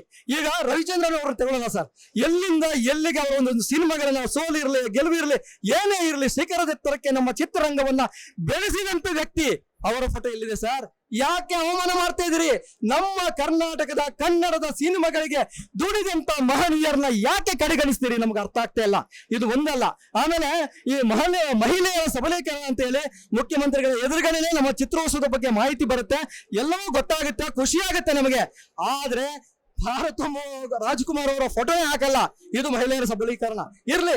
ಒಬ್ಬ ಮಹಿಳಾ ನಿರ್ದೇಶಕಿಯರ ಚಿತ್ರಗಳ ಕರ್ನಾಟಕದಲ್ಲಿ ಮಾಡಿದಂತ ಮಹಿಳಾ ನಿರ್ದೇಶಕಿಯರ ಎಷ್ಟು ಸಿನಿಮಾಗಳನ್ನು ನೀವು ಆಯ್ಕೆ ಮಾಡಿದಿರಿ? 12 ಸಿನಿಮಾಗಳಲ್ಲಿ ಒಂದೇ ಒಂದು ಸಿನಿಮಾನ ಆಯ್ಕೆ ಮಾಡಿಬಿಟ್ಟು ಇನ್ನು ಉಳಿದ ಮಹಿಳಾ ನಿರ್ದೇಶಕರಿಗೆ ಯಾಕೆ ಅವಮಾನ ಮಾಡ್ತಾ ಇದ್ರಿ? ನೀವೇ ಹೇಳಿದ್ದು ಮಹಿಳೆಯರ ಸಬಲೀಕರಣ ಅಂತ ಹೇಳಿ. ಮಹಿಳೆಯರ ಸಬಲೀಕರಣ ಅಂತ ಹೇಳಿದ ಮೇಲೆ ಮಹಿಳೆಯರಿಗೆ ಅವಕಾಶ ಕೊಡಬೇಕಾದ್ದು ನಿಮ್ಮ ಕರ್ತವ್ಯ. ಅಂತ ಸಂದರ್ಭದಲ್ಲಿ ಕೂಡ ನೀವು ಒಂದೇ ಒಂದು ಸಿನಿಮಾವನ್ನ ಆಯ್ಕೆ ಮಾಡಿಕೊಂಡು ಉಳಿದವರಿಗೆ ಯಾಕೆ ಅವಮಾನ ಮಾಡ್ತೀರಿ? ಇದು ಯಾಕೆ ಹೇಳ್ಬೇಕಿತ್ತು? ನೀವು ಮಹಿಳೆಯರ ಸಬಲೀಕರಣ ಅಂತ ಯಾಕೆ ಹೇಳ್ಬೇಕಿತ್ತು? ಸ್ತ್ರೀ ಅಂದ್ರೆ ಏನು ಅಷ್ಟೇನ ಅಂತ ಯಾಕೆ ಕೇಳ್ಬೇಕಿತ್ತು? ಸ್ತ್ರೀ ಅಂದ್ರೆ ಅಷ್ಟೇ ಅಲ್ಲ, ಅವ್ರದ್ದು ಕೂಡ ಎಫರ್ಟ್ ಇದೆ. ಮಹಿಳೆಯರಿಗೆ ಸ್ಥಾನ ಕೊಡ್ಬೇಕು ಅಂತ ಸರ್ಕಾರದಲ್ಲೇ ರೂಲ್ಸ್ ಇದೆ. ಅಂತದ್ರಲ್ಲಿ ಎಲ್ಲಾ ಮಹಿಳೆಯರ ಸಿನಿಮಾವನ್ನ ಕಡೆಗಣಿಸಿ ಒಂದೇ ಒಂದು ಸಿನಿಮಾವನ್ನ ಆಯ್ಕೆ ಮಾಡಿ ಕಡೆಗಣಿಸಿದ್ರಿ. ಇಷ್ಟು ಮಾತ್ರ ಅಲ್ಲ, ನಮ್ಮ ನಿರ್ದೇಶಕರುಗಳು ಹೋಗಿ ಪಾಸ್ ಜೊತೆಗೆ ನಮಗೆ ಕೈ ಬಿಡಬೇಕು, ಯಾವ ದೇಶದ ಚಿತ್ರಗಳು ನನಗೆ ಬೇಕು, ಯಾವ ದೇಶದ ಸಿನಿಮಾಗಳು ಇದೆ ಅದನ್ನ ನೋಡ್ಬೇಕು, ಅದ್ರ ಬಗ್ಗೆ ಮಾಹಿತಿ ತಿಳ್ಕೋಬೇಕು ಅಂತ ಕೈ ಬಿಡಿ ಕೇಳಿದ್ರೆ ನಿಮಗೆ ಕೈ ಬಿಡಿ ಅಂದ್ರೆ ಕೇಳು, ನಿಮಗೆ ಪಾಸ್ ಕೊಟ್ಟಿದೆ ಉಚಿತ ಅಂದ್ರೆ ಇದು ಯಾರಿಗೋಸ್ಕರ ಚಿತ್ರೋತ್ಸವ ನಡೀತದೆ? ನನಗೆ ಅದು ಗೊತ್ತಾಗ್ತಾ ಇಲ್ಲ. ಇದಕ್ಕೆಲ್ಲ ಉತ್ತರ ಬರಬೇಕು ನನಗೆ. ಅದಕ್ಕೋಸ್ಕರನೇ ನಾವು ನಮ್ಮ ನಿರ್ದೇಶಕರೆಲ್ಲ ಜೊತೆ ಸೇರಿದೀವಿ. ಕೈ ಬಿಡಿನು ಯಾಕೆ ಬೇಕು ಅಂದ್ರೆ ನಮಗೆ ಎಲ್ಲೂ ಸೇರ್ ಮಾಡಕ್ಕಲ್ಲ. ಆ ಕೈಪಿಡಿಯಲ್ಲಿ ಯಾವ ದೇಶದ ಸಿನಿಮಾ ಇದೆ, ಏನೇನು ಕಂಟೆಂಟ್ ಇದೆ, ಯಾವ ಸಿನಿಮಾ ನೋಡಿದ್ರೆ ನಾವು ಅದರಿಂದ ನಮಗೆ ಬೇಕಾದ ಅಂಶಗಳನ್ನ ಕಲಿಯಬಹುದು ಅನ್ನೋ ಒಂದು ಉದ್ದೇಶದಿಂದ ಮಾತ್ರ ಕೇಳ್ತೀವಿ ಹೊರತು ಈ ಕೈಪಿಡಿಯಿಂದ ನಮ್ಗೆ ಏನಾದ್ರೂ ಆಗ್ಬೇಕಾಗಿಲ್ಲ. ಆಮೇಲೆ ಅದು ಏನು, ನಾವೇನು ಭಿಕ್ಷುಕರ? ಅಲ್ಲಿ ಹೋಗಿ ಕೇಳಿದ ತಕ್ಷಣ ನಾಯಿಯಿಂದ ಕೈ ಮಾಡಿ ಟ್ರೀಟ್ಮೆಂಟ್ ಮಾಡ್ತಾರೆ. ನಾವೇನು ಭಿಕ್ಷುಕರೇನ್ರಿ? ಸರ್ಕಾರ ದುಡ್ಡು ಕೊಡುತ್ತೆ, ನೀವೇನ್ ನಿಮ್ಮ ಕೈನ ಕೊಡಲ್ಲ. ಸರ್ಕಾರ ದುಡ್ಡು ಕೊಡುತ್ತೆ. ಕರ್ನಾಟಕ ಚಲನಚಿತ್ರ ಏನು ಬೆಂಗಳೂರು ಅಂತಾರಾಷ್ಟ್ರೀಯ ಚಲನಚಿತ್ರೋತ್ಸವ ನಡೆಯುತ್ತೆ, ಇದು ಒಳ್ಳೆ ಮಟ್ಟದಲ್ಲಿ ಆಗ್ಬೇಕು ಅಂತ ನಡೆಯುತ್ತೆ. ಇವತ್ತು ಲುಲ್ಲು ಮಾಲಲ್ಲಿ ಮಾಡ್ತಾ ಇದ್ದೀರಿ, ಎಲ್ಲಾ ಜನ ಸೇರ್ತಾ ಇದ್ದಾರೆ, ಎಲ್ರಿಗೂ ಮಾಹಿತಿ ಸಿಗಬೇಕು. ಅದು ಕೂಡ ಚಿತ್ರ ಕರ್ಮಿಗಳನ್ನ ನೀವು ಕಡೆಗಣಿಸಬಾರ್ದು, ಅದರಲ್ಲಿ ಮೂಲವಾಗಿ ಚಿತ್ರ ನಿರ್ದೇಶಕರನ್ನ ಕಡೆಗಣಿಸಬಾರ್ದು. ಅವರಿಗೆ ಸ್ಥಾನ ಮಾನ ಮಾನ್ಯತೆ ಕೊಟ್ಟು ನೀವು ಚಲನಚಿತ್ರೋತ್ಸವದಲ್ಲಿ ಮುಂದಿನ ದಿನಗಳಲ್ಲಿ ಸರಿಯಾದ ರೀತಿಯಲ್ಲಿ ನಡೆಸಬೇಕು ಅಂತ ನಾನು ಕೇಳ್ಕೊಳ್ತೀನಿ. ಇವತ್ತು ಈ ಚಲನಚಿತ್ರೋತ್ಸವ ಯಾರಿಗೋಸ್ಕರ ಮಾಡ್ತಾ ಇದಾರೆ ಅಂತ ಹೇಳಿ ಅಧ್ಯಕ್ಷರು ಆಮೇಲೆ ಈ ಕಲಾ ನಿರ್ದೇಶಕರು ಇದನ್ನ ಒಂದು ಕ್ಲಾರಿಟಿ ತರಬೇಕು. ಇದನ್ನ ಇವತ್ತು ಏನು ಚಿತ್ರಗಳು ತಂದಿದ್ದಾರೆ, ನಾನು ಸುಮಾರು 12 ವರ್ಷದಿಂದ ಫಿಲ್ಮ್ ಫೆಸ್ಟಿವಲ್ಗೆ ಹೋಗ್ತಾ ಬರ್ತಾ ಇದ್ದೇನೆ. ಈ ವರ್ಷದಷ್ಟು ಕಳಪೆ ಚಿತ್ರಗಳು ಯಾವುದೂ ಇಲ್ಲ, ಕುತ್ಕೊಂಡು ನೋಡೋದಕ್ಕೆ ಆಗೋದಿಲ್ಲ. ಆ ತರದ ಕಳಪೆ ಚಿತ್ರಗಳು 1-2 ವರ್ಕ್ಶಾಪ್ ಚೆನ್ನಾಗಿತ್ತು, ಅದು ಬಿಟ್ರೆ ಕುತ್ಕೊಂಡು ನೋಡುವಂತ ಎಲ್ಲಾ ಕಳಪೆ ಚಿತ್ರಗಳನ್ನ ತಂದಿದ್ದಾರೆ. ಇವ್ರಿಗೆ ವರ್ಲ್ಡ್ ಸಿನಿಮಾ ಬಗ್ಗೆ ಏನಾದ್ರು ಮಾಹಿತಿ ಇದೆಯಾ? ವರ್ಲ್ಡ್ ಸಿನಿಮಾದಲ್ಲಿ ಅಟ್ಲೀಸ್ಟ್ ಮಾರ್ಟಿನ್ ಸ್ಕಾರ್ಸಿಸ್ ಆಗ್ಲಿ, ಟರ್ಕಾಸ್ಕಿಗಳಾಗ್ಲಿ ಅಥವಾ ಇನ್ನೊಬ್ಬ ಬೇರೆ ನಿರ್ದೇಶಕರದಾಗ್ಲಿ ಒಂದಷ್ಟು ಸಿನಿಮಾಗಳನ್ನ ತಗೊಂಡ್ಬಂದು ಅದರಿಂದ ಕಲಿತಕ್ಕಂಥದ್ದು. ಇವತ್ತು ಕನ್ನಡ ಚಿತ್ರರಂಗ ಯಾಕೆ ಕೆಳಗಡೆ ಹೋಗ್ತಾ ಇದೆ ಅಂತ ಹೇಳಿದ್ರೆ ನೀವು ಕಾರಣಕರ್ತರು. ಒಳ್ಳೆ ಸಿನಿಮಾಗಳನ್ನ ತರದೆ ಅದನ್ನ ಕಲಿತಕ್ಕಂಥದ್ದು ಕ್ರಾಫ್ಟ್, ಸಿನಿಮಾ ಕ್ರಾಫ್ಟ್ ಅಂತ ಏನಂತ ಹೇಳಿದ್ರೆ ದುಡ್ಡು ಮಾಡೋದಕ್ಕೆ ಚಲನಚಿತ್ರೋತ್ಸವನ ಯಾರು ದುಡ್ಡು ಮಾಡೋಕ್ಕೋಸ್ಕರ ನೀವು ಚಲನಚಿತ್ರೋತ್ಸವ ಮಾಡ್ತಾ ಇದ್ದೀರಿ? ಇಲ್ಲಿ ನಿರ್ದೇಶಕರ ಸಂಘದ ನಿರ್ದೇಶಕರಿದ್ದಾರೆ, ಯಾರನ್ನೂ ನೀವು ಗಣನೆಗೆ ತಗೊಳ್ಳೋದಿಲ್ಲ. ನಿಮ್ಗೆ ಇಷ್ಟ ಬಂದಂಗೆ ಯಾರನ್ನೋ ತಗೊಂಡು ಸ್ವಾಮಿ ಸಿನಿಮಾ ಅಂದ್ರೆ ಏನಂತ ಅರ್ಥ ಮಾಡ್ಕೊಂಡಿದ್ದೀರಾ? ಕರೀರಿ, ನಾವು ಮಾತಾಡ್ತೇವೆ. ವರ್ಲ್ಡ್ ಸಿನಿಮಾ ಅಂದ್ರೆ ಏನಂತ ಅರ್ಥ ಮಾಡ್ಕೊಂಡಿದ್ದೀರಿ ನೀವು? ಇಲ್ಲಿ ಬಂದು ನೋಡ್ರಿ, ಕನ್ನಡದ ನಿರ್ದೇಶಕರು ಕೈ ಕಟ್ಕೊಂಡು ಆ ಕಡೆ ಮೂಲೆನಲ್ಲಿ ನಿಂತ್ಕೋಬೇಕು. ಯಾರೋ ಬಂದು VVIP ಪಾಸ್ ಹಾಕೊಂಡು ಒಳಗಡೆ ಹೋಗ್ತಾ ಇರ್ತಾರೆ. ನಮ್ಮ ನಿರ್ದೇಶಕರು ಇನ್ವೈಟಿ ಪಾಸ್ ತಗೊಳ್ಳೋದಕ್ಕೂ ಕೈ ಕಟ್ಕೊಂಡು ನಿಂತ್ಕೋಬೇಕು. ಇವಾಗ ಅಧ್ಯಕ್ಷರು ತುಂಬಾ ಚೆನ್ನಾಗಿ ಹೇಳ್ತಿದ್ರು, ಬ್ಯಾಗು ನನ್ನ ಎಂಟಿಗೆ ಏನೋ ತರಕಾರಿ ಎತ್ಕೊಂಡು ಹೋಗೋದಕ್ಕೂ ಸಾಕಾಗೋದಿಲ್ಲ ಅಲ್ಲ ರೀ. ಇದೊಂದು ಫಿಲ್ಮ್ ಫೆಸ್ಟಿವಲ್ ಮುಗಿದ್ಮೇಲೆ ಸಿನಿಮಾ ಎಲ್ಲ ನೋಡಿದ್ಮೇಲೆ ಆ ಬ್ಯಾಗ್ ಒಂದೇ ಮನೆಯಲ್ಲಿ ಉಳ್ಕೊಳ್ತದ್ದು. ಅದನ್ನು ಇಷ್ಟೊಂದು ಕೆಟ್ಟ ಕ್ವಾಲಿಟಿನಲ್ಲಿ ಕೊಟ್ಟಿದ್ದೀರಾ. ನಿಮಗೆ ಸರ್ಕಾರ 10 ರಿಂದ 12 ಕೋಟಿ ರೂಪಾಯಿ ಕೊಡ್ತಾ ಇದೆ. ಸರ್ ನಾನು ಹೇಳ್ತೀನಿ, ಇಲ್ಲಿ ನಿರ್ದೇಶಕರು ನಾವೊಂದು RTI ಆಗ್ಬೇಕು. ಈ RTI ನಲ್ಲಿ ಪ್ರತಿಯೊಂದು ಲೆಕ್ಕಾಚಾರ ಎಷ್ಟು 20 ಅಲ್ಲ RTI ಆಗ್ತೇವೆ ನಾವು. ಪ್ರತಿಯೊಂದನೇ ನಮಗೆ ಲೆಕ್ಕಾಚಾರ ಬರ್ಲೇಬೇಕು. ಈ ವರ್ಷ ಅಂತ ನಾವ್ ಯಾರು ನಿರ್ದೇಶಕರು ಬಿಡೋದಿಲ್ಲ. ಪ್ರತಿಯೊಂದು ಲೆಕ್ಕಾಚಾರ ಗೊತ್ತಾಗ್ಬೇಕು. ಏನೇನಕ್ಕೆ ನೀವು ಖರ್ಚು ಮಾಡಿದ್ರೆ ನಮಗೊಂದು ಮಾಹಿತಿ ಬಂದಿದೆ. ಒಂದು ಕಾಫಿಗೆ 650 ರೂಪಾಯಿ ಬಿಲ್ ಹಾಕ್ತಾರಂತೆ. ಇದು ನಿಜಾನ ಸತ್ಯನ ಗೊತ್ತಿಲ್ಲ. ಇದನ್ನೇ ನಮ್ಗೆ RTI ಹಾಕಿದ್ರೆ ನಮ್ಗೆ ಗೊತ್ತಾಗ್ತಿದೆ. ನಿರ್ದೇಶಕರಿಗೆ ಅಲ್ಲ. ಆಮೇಲೆ ಈ ಮಾಲಲ್ಲಿ ನೀವು ಮಾಡಿದ್ದೀರಾ ಸ್ವಾಮಿ, ಒಂದು ಊಟದ ವ್ಯವಸ್ಥೆ ಮಾಡಿದ್ದೀರಾ. ನೀವು ಮಾತ್ರ ಮೂಲೆಯಲ್ಲಿ ಹೋಗ್ಬಿಟ್ಟು ಒಂದಷ್ಟು ಜನ ಊಟ ಮಾಡ್ಕೊಂಡು ಬರ್ತೀರಿ. ಬಂದಂತ ರೀ ಒಳ್ಳೊಳ್ಳೆ ನಿರ್ದೇಶಕರು ಬರ್ತಾರ್ರಿ. ಇಲ್ಲಿ ಯಾರು ವಾಲಂಟಿಯರ್ಸ್ ಇಟ್ಟಿದ್ದೀರಿ, ಅವ್ರಿಗೆ ಯಾರಿಗೂ ಗೊತ್ತೇ ಇಲ್ಲ. ಗಿರೀಶ್ ಕಾಸರವಳ್ಳಿ ಸರ್ ಬಂದ್ರು, ಅವ್ರು ಯಾರು ಅಂತ ಗೊತ್ತಿಲ್ಲ. ಅವ್ರು ಪಾಡ್ವಾಗಿ ಬರ್ತಾರೆ, ತಲೆ ಬಗ್ಸ್ಕೊಂಡು ಹೋಗ್ತಾ ಇದಾರೆ. ಅಟ್ಲೀಸ್ಟ್ ಒಂದ್ ಇಬ್ರು ಕರೆದ್ಬಿಟ್ಟು ಅವ್ರನ್ನ ಸನ್ಮಾನ ಮಾಡ್ತಾರೆ. ಅಟ್ಲೀಸ್ಟ್ ಆ ಗೇಟ್ ತೋರಿಸುವಂತ ಶೌಚಾಲಯ ತೋರ್ಸೋಕಂತವ್ರು ಯಾರು ಇಲ್ಲ. ಅದೇ ನಮ್ಮ ಅಸಿಸ್ಟೆಂಟ್ ನಿರ್ದೇಶಕರು ಇರ್ತಾರೆ, 1000 ಜನ ಇದ್ದಾರೆ. ಅವ್ರು ಕೊಡ್ರೆ ಈ ಕೆಲಸ ಬಂದು ಗೇಟ್ ಅಲ್ಲಿ ನಿಂತ್ಕೊಂತಾರೆ, ವಾಲಂಟಿಯರ್ ಕೆಲಸ ಮಾಡ್ತಾರೆ. ಆಮೇಲೆ ನಮ್ಮ ಇನ್ನೊಂದಷ್ಟು ಜನ ನಿರ್ದೇಶಕರು ಇರ್ತಾರ್ರಿ, ಅನೌನ್ಸ್ಮೆಂಟ್ ಮಾಡೋದಕ್ಕೆ ಅವ್ರು ಕೊಡ್ರಿ. ಅಲ್ಲಿ ಮಾತಾಡೋರ್ಗಿಂತ ನಮ್ಮ ನಿರ್ದೇಶಕರು ಚೆನ್ನಾಗಿ ಮಾತಾಡ್ತಾರೆ, ಅವಕಾಶ ಕೊಡ್ರಿ. ಇವ್ರದೆಲ್ಲ ಯಾಕೆ ಗೊತ್ತಾ, ಅವರೆಲ್ಲ ಬಂದ್ರೆ ಕೇಳ್ತಾರೆ, ನಿರ್ದೇಶಕರು ಬಂದ್ರೆ ಪ್ರತಿಯೊಂದನ್ನು ಪ್ರಶ್ನೆ ಮಾಡ್ತಾರೆ ಅಂತೇಳಿ. ಗೊತ್ತಿಲ್ಲದೆ ಇರ್ತಕ್ಕಂಥ ವಿದ್ಯಾರ್ಥಿಗಳ ತಗೊಂಡ್ಬಂದು 1,000 2,000 ಅವ್ರಿಗೆ ದುಡ್ಡು ಕೊಡೋದು, ಲೆಕ್ಕಾಚಾರ ಏನ್ ಬರೀತಿರೋ ಗೊತ್ತಿಲ್ಲ. ಇದೆಲ್ಲಾನು ಈ ಸಾರಿ ನಾವು ಬಿಡೋದಿಲ್ಲ. ಪ್ರತಿಯೊಂದು ಲೆಕ್ಕಾಚಾರವಾಗಿ ನಾವು ಕೇಳ್ತೇವೆ. ಮುಂದಿನ ಸಾರಿ ಆದ್ರೂ ಅತ್ಯುತ್ತಮ ಚಿತ್ರಗಳೇ ಬರುವ ದಿಸೆಯಲ್ಲಿ ನಮ್ಮ ನಿರ್ದೇಶಕರ ಸಂಘ ಹೋರಾಟ ಮಾಡೇ ಮಾಡ್ತೀವಿ. ಧಿಕ್ಕಾರ ಧಿಕ್ಕಾರ ಚಲನಚಿತ್ರೋತ್ಸವಕ್ಕೆ, ಕಲಾ ನಿರ್ದೇಶಕರಿಗೆ, ಅಧ್ಯಕ್ಷರಿಗೆ. ನೋಡಿ, ಚಿತ್ರೋತ್ಸವದಲ್ಲಿ ಮಹಿಳೆಯರಿಗೆ ಪ್ರಾಧಾನ್ಯತೆ ಇಲ್ಲ. ಅದರಲ್ಲೂ ಸ್ಥಳೀಯ ಮಹಿಳೆಯರ ಚಿತ್ರಗಳನ್ನ ಕೂಡ ನೀವು ಆಯ್ಕೆ ಮಾಡುವಲ್ಲಿ ಎಡುತ್ತೀರಿ. ಯಾವ ರೀತಿಯಾಗಿ ಚಿತ್ರಗಳನ್ನ ಆಯ್ಕೆ ಮಾಡ್ತೀರಿ ಅದು ಕೂಡ ಕ್ಲೂ ಇಲ್ಲ. ಜೊತೆಗೆ ಸಂಘದವ್ರಿಗೆ ಗೊತ್ತಾಗ್ತಾ ಇಲ್ಲ. ಏನು ವಾಣಿಜ್ಯ ಮಂಡಳಿಯವರು ಕೂಡ ಇದ್ರ ಬಗ್ಗೆ ಪ್ರಶ್ನೆ ಮಾಡ್ತಾ ಇಲ್ಲ. ನಮ್ಮ ಕನ್ನಡ ಚಿತ್ರರಂಗದಲ್ಲಿ ಸಾಕಷ್ಟು ಮಹಿಳಾ ನಿರ್ಮಾಪಕರಿದ್ದಾರೆ, ನಿರ್ದೇಶಕರು ಇದ್ದಾರೆ, ಸಂಗೀತ ನಿರ್ದೇಶಕರು ಇದ್ದಾರೆ, ಹಲವಾರು ವಿಭಾಗದಲ್ಲಿ ದುಡಿತಾ ಇರುವಂತ ಹೆಣ್ಣು ಮಕ್ಕಳಿದ್ದಾರೆ. ಆ ಬಗ್ಗೆ ಎಲ್ಲೂ ಕೂಡ ಮಾಹಿತಿ ನೀಡೋದಿಲ್ಲ. ಅದರಲ್ಲೂ ಕೂಡ ಅವ್ರಾಗ್ಲೇ ಹೇಳ್ದಂಗೆ ಶ್ರೀಮತಿ ಪಾರ್ವತಮ್ಮ ರಾಜ್ಕುಮಾರ್ ಅವ್ರು ಏನಿದ್ದಾರೆ, ಅವ್ರು ಎಷ್ಟು ದೊಡ್ಡ ಕೊಡುಗೆ ಕೊಟ್ಟಿದ್ದಾರೆ ನಮ್ಮ ಇಂಡಸ್ಟ್ರಿಗೆ.